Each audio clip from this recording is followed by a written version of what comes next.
মৌতকে পাইবে, মৌত কি পাইবে, ধরবে। মৌত মানে ফেরেশতা, মালাকুল মৌত তোমাদেরকে ধরবে যেখানেই থাকো। ওয়ালাউ কুনতুম ফি বুরুজিন মুশাইদা, যদিও মজবুত করে সুরক্ষিত দুর্গে থাকো, এমন ভাবে পাহাড়ের গুহার মধ্যে বানাই গেছে, গর্ত করে পাহাড়ের গুহার মধ্যে এমন ভাবে ঘর বানাইছে, তো এমন ছিদ্র রাখে না একটু যে এখানে ফেরেশতা আসে ঢুকতে পারে। মনে হচ্ছে যে এখানে ফেরেশতা কেউ ঢুকতে পারবে না, ফেরেশতাও কি ঢুকতে পারবে না। অনেকে বলে না যে কবরের মধ্যে ফেরেশতা এই মানুষটাকে উঠাবে কেমনে, ছোট্ট একটা কবর, এখানে ফেরেশতা ঢুকবে কেমনে, ফেরেশতা এখানে বসবে কেমনে, বসিয়ে সওয়াল করবে কেমনে, এগুলো হলো কার ব্যাপার? আল্লাহর ব্যাপার। কার ব্যাপার? আল্লাহর ব্যাপার। যে আল্লাহ তাআলা কুন ফায়াকুন দ্বারা দুনিয়া সৃষ্টি করেছেন, কেমন দ্বারা? কুন ফায়াকুন। 6 দিনে এটা তরতিব বাঁধানোর জন্য যে মাওলায় কুন ফায়াকুন বলে সৃষ্টি করতে পারে, সে মাওলায় কবরের মধ্যে ফেরেশতাকে কেমনে ক্ষমতা দিবে, কেমনে উঠাইবে, কেমনে বসাইবে, কেমনে জিজ্ঞাসা করবে, ওই মাওলা কি ভালো জানে। এগুলা নিয়ে ফিকির করা ফালতামা ছাড়া আর কিছু না। আল্লাহ রাব্বুল আলামিন যতটুকু সময় দিয়েছেন, এই সময় থেকে একটু বেশি করা যাবে না, একটু কিছু করা যাবে না। নবীজিকে বললেন, হে মুহাম্মদ, তোমার মাওলাই, তোমার আল্লাহ নাকি মৌতকে দেয়, তোমার আল্লাহ মৃত্যু দেয়, ওই আমাদের মৃত্যু তো আসতেছে না। নবী পাকের কাছে আল্লাহ রাব্বুল আলামিন আয়াত অবতীর্ণ করে জানাইলেন, আমার হাবিব তুমি বলিয়ে দাও, আমি রাব্বুল আলামিন কারো হুকুম মতো, কারো চাওয়া পাওয়া অনুযায়ী আমি মৌতকে দেই না। আমি আল্লাহ তাআলা মৌতকে অবধারিত করে রেখেছি, নির্দিষ্ট সময় দিয়ে রেখেছি। যার যখন সময় হবে একটু আগে করা যাবে না, যার যখন সময় হবে একটু বেশি করা যাবে না, আর চাইলেও একটু আগে করা যাবে না। চাইলে আগে করা যাবে? একজন ফকির এক বাদশার দরবারে গিয়েছেন। বাদশার দরবারে গিয়ে বলে, বাদশাহ সাহেবের সঙ্গে একটু দেখা করতে চাই। বাদশার দরবারে অনেক ইয়ে থাকে না, দারোয়ান থাকে না। দারোয়ানে বলে যে বাদশার সাথে দেখা করতে হলে বাদশার মতো হাতি নিয়ে আসতে হয়, নিয়ে আসতে হয়। আগে মানুষরা মেয়েকে বিবাহ দিয়ে বংশ দেখত, হাতিয়ালার সঙ্গে হাতিয়ালার মেয়েকে বিবাহ দিত, হাতিয়ালার ছেলের সঙ্গে হাতিয়ালার মেয়েকে বিবাহ দিত। দারোয়ান বলে, তুমি সিনাফানা কাপড় দাওয়া দিয়ে গায়ে দিয়ে আসছো, তোমার মতো ফকির বাদশার সঙ্গে দেখা করতে পারবে না। ফকির নেশর বান্দা বসে রয়েছে, যতক্ষণ পর্যন্ত বাদশাহ আমার সঙ্গে সাক্ষাৎ দেয় নাই, আমার সঙ্গে কথা বলে নাই, আমি ততক্ষণ পর্যন্ত দারোয়ান তোমার কাছ থেকে যাইব না। বের বের বের বের বের বের করতেই আছে। দারোয়ানে কয়ে সবার থেকে বাদশাকে একটু বলে দেখি তো, বাদশাহ যদি অনুমতি দেয় তুই কথা বলে যান, আমার মাথাটা পাতলা। বাদশাকে বলছেন, বাদশাহ সাহেব বলে আচ্ছা, প্রথমে মানা করে দিয়েছে, তারপরে বলে পারে না, আসুন। সময়টা ছিল বাদশাহ হরিণ শিকার করতে যাবে জঙ্গলে, সব তৈরি করতেছেন। এই সময় বাদশাহ সাহেব জানে, ভালো কি জানে, এটা কোন ভালো কাজে যেতে হলে কোন রকম ক্ষতি করে, কোন রকম বদনাম করে যাওয়াটা ভালো নয়, অশুভ কাজ করে যাওয়াটা নয় ভালো।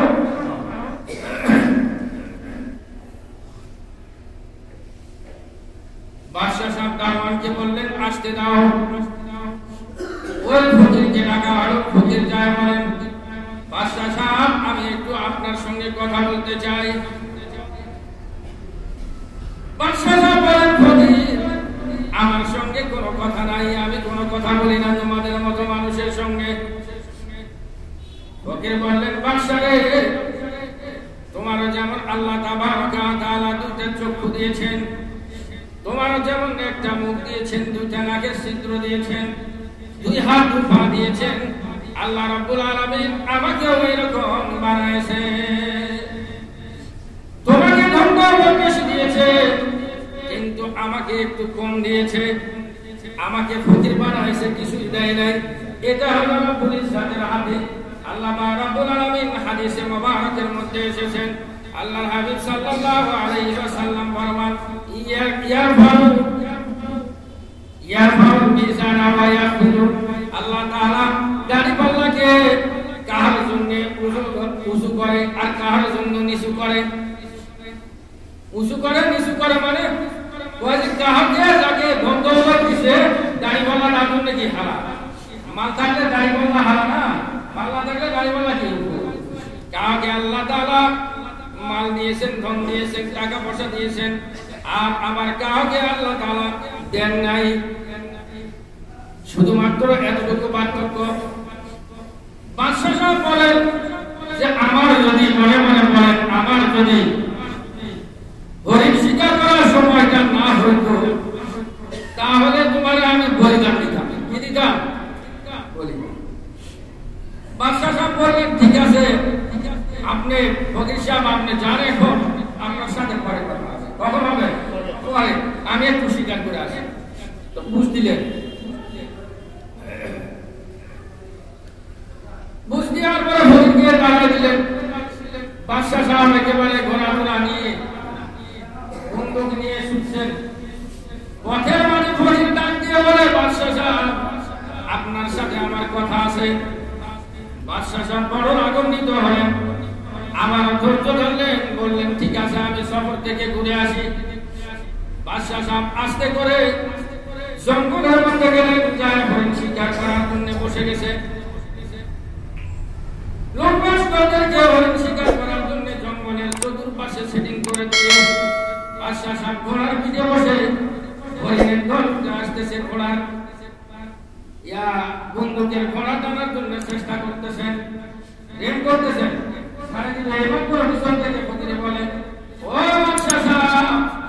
আমি ফকিরের সঙ্গে কথাবার্তা না বলার আগে, আমি ফকিরকে জবাব দেওয়ার আগে তুমি আর একবার বন্দুকের ঘোড়া টানার চেষ্টা করিও না।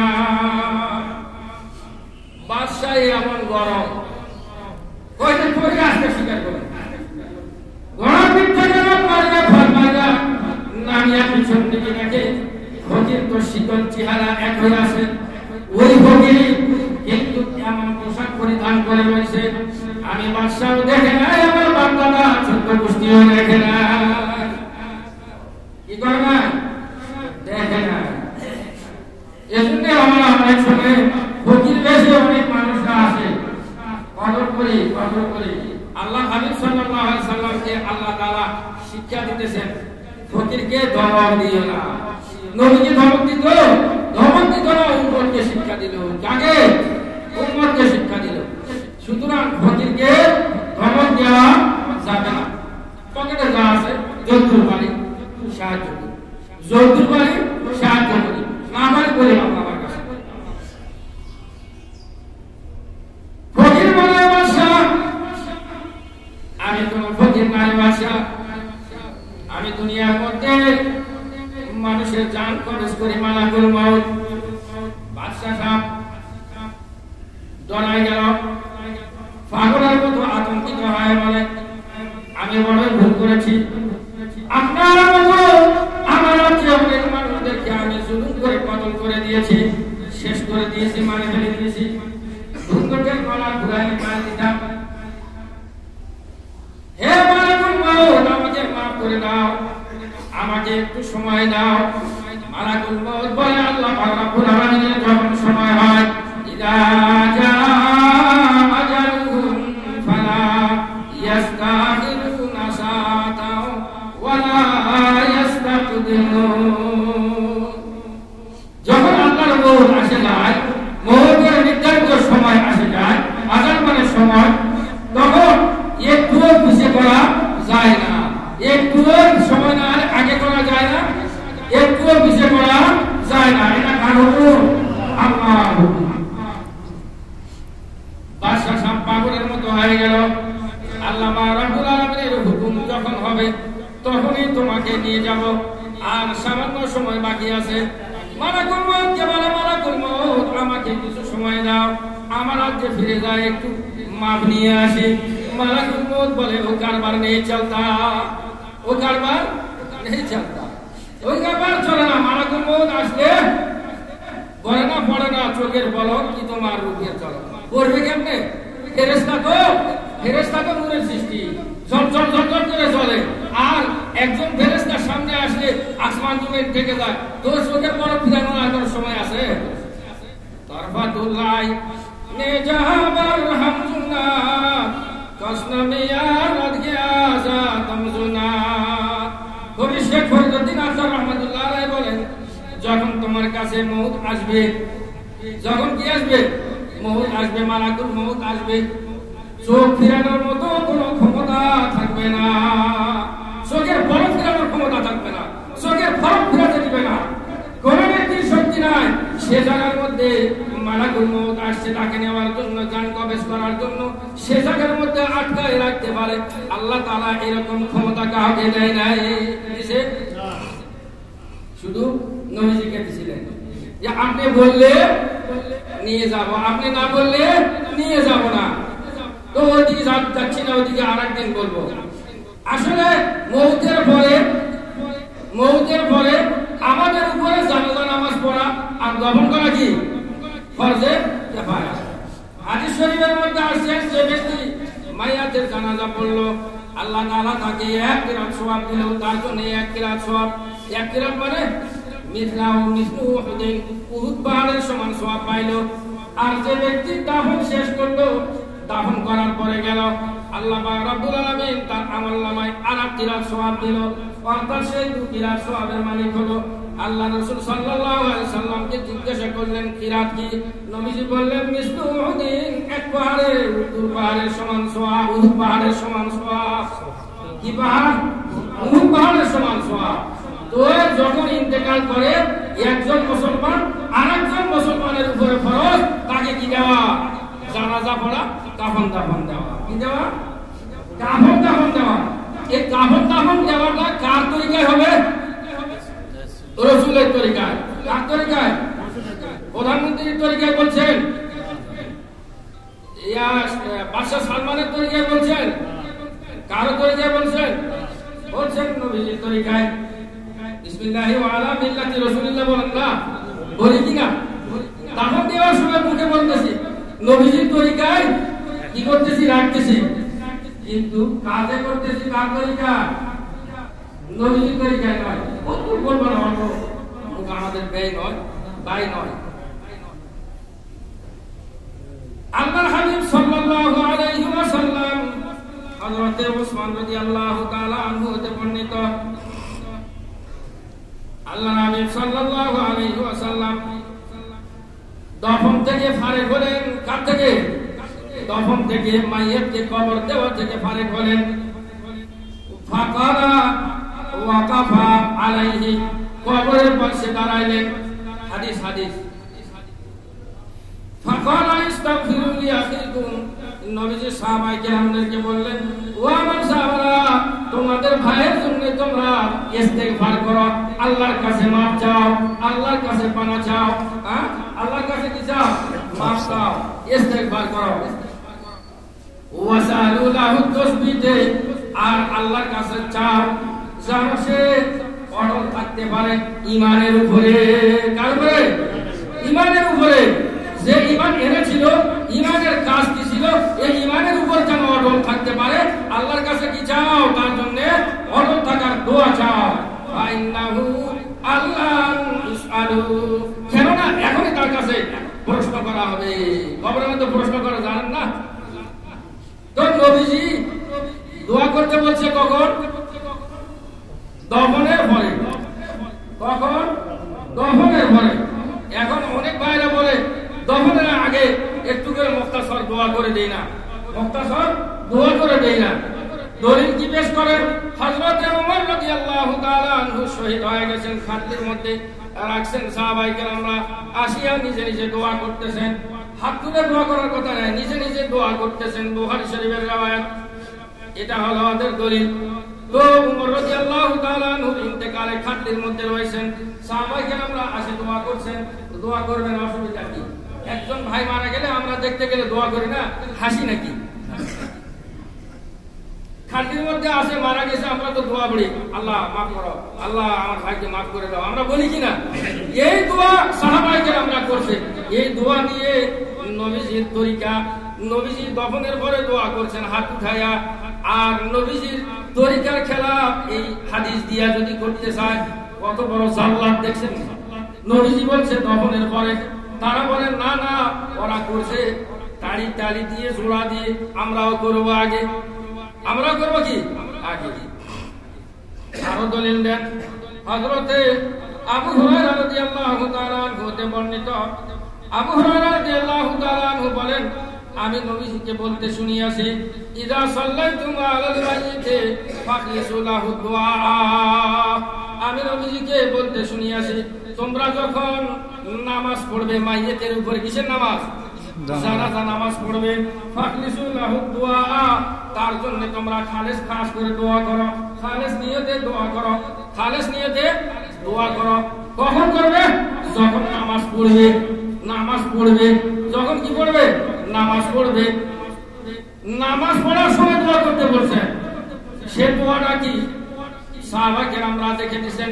ইবনে হাজার আসকালানী রাহিমাহুল্লাহ বলেন, সে দোয়া থেকে উদ্দেশ্য হলো আল্লাহুম্মা আহিনা মাইয়িতিনা ওয়া শাহিদিনা, বলি না আমরা আল্লাহুম্মা। এই দোয়াটা কি করবে? পড়বে ইলা আখির। এই দোয়াটা পড়ার সময় খালেস নিয়তে পড়বে।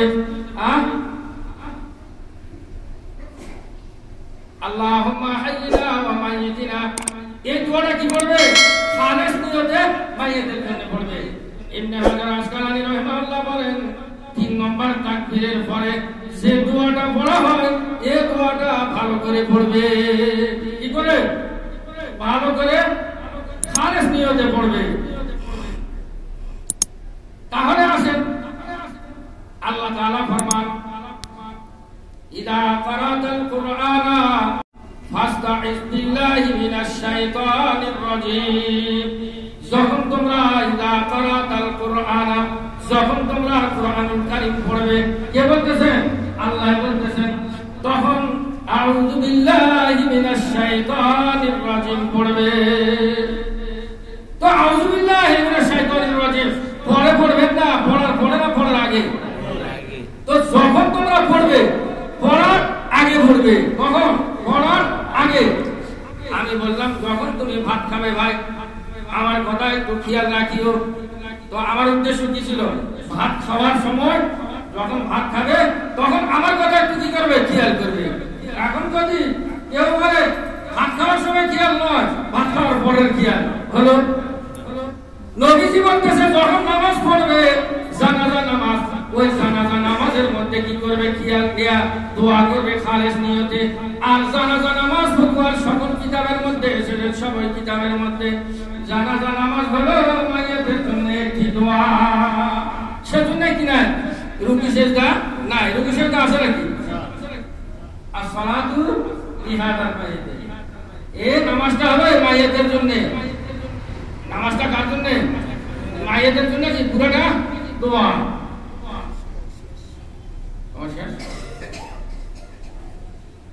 একটু قال ابن مالك أيدعو له بالاعتقاد والإخلاص ويمكن أن يكون معناه يجعل الدعاء خالصا له في القلب। দিলে দিলে কি করতে বলছেন? দোয়া করতে বলছেন। وقال ابن حجر الدعاء للميت بخصوصه بعد التكبيرة الثالثة ركن। তাকবীরাতে সালেসার পরে 3 নম্বর তাকবীরের পরে দোয়া পড়া, এটা হলো রকন। জানাজার কি? জানাজার রকন। জানাজাতে এই দোয়াটা কি করতে হয়? আল্লাহ রাব্বুল আলামিন আমাদেরকে বুঝবার তৌফিক দেন, আমাদেরকে কি দেন? বুঝবার তৌফিক দেন। বেদাত কাজ থেকে দূরে রাখুক, শিরক কাজ থেকে দূরে রাখুক। বেদাত কাজ করনেওয়ালা তার দোয়া কবুল হবে না, তার নামাজ কবুল হবে না, তার হজ কবুল হবে না, তার যাকাত কবুল হবে না। দোয়া করবে, আসমান আর জমিনের মাঝখানে লটকে থাকবে। বলেন না নাউযুবিল্লাহ। হাদিসে মুবারকের মধ্যে আছে। কোথায়? হাদিস শরীফের মধ্যে। আল্লাহ পাক রব্বুল আলামিন আমাদেরকে বুঝবার তৌফিক দিক। আল্লাহ আখির দাওয়ানা আলহামদুলিল্লাহি রাব্বিল আলামিন।